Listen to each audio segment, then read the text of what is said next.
Welcome to the Learning Pines YouTube. We hope this video helps. In this video, I will explain how to change your GMC Sierra key fob battery. It's a simple process that you can do yourself in just a few minutes. You'll need a small flathead screwdriver or a coin to gently pry open the fob. Also, make sure you have a fresh 3-volt CR2032 battery on hand. This quick guide will help you get your key fob working like new again. To begin, hold your key fob and look for a small notch or seam along its edge, often near the keyring attachment or on the side opposite the buttons. This is where the two halves of the fob meet.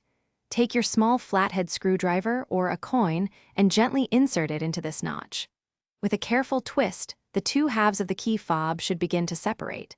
Be gentle to avoid damaging the casing. Once the key fob is open, you will see the old battery nestled inside. Before you remove it, take a moment to observe which way the positive side, usually marked with a plus sign, is facing.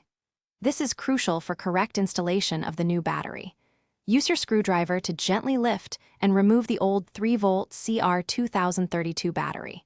Now, insert your new CR2032 battery, ensuring the positive side faces the exact same direction as the old one. With the new battery securely in place, it's time to reassemble your key fob. Carefully align the two halves of the fob, making sure they fit together perfectly. Gently press them together until you hear a satisfying click, indicating they are securely snapped shut.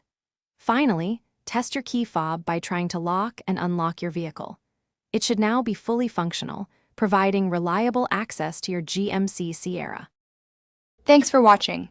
Consider subscribing if we helped you.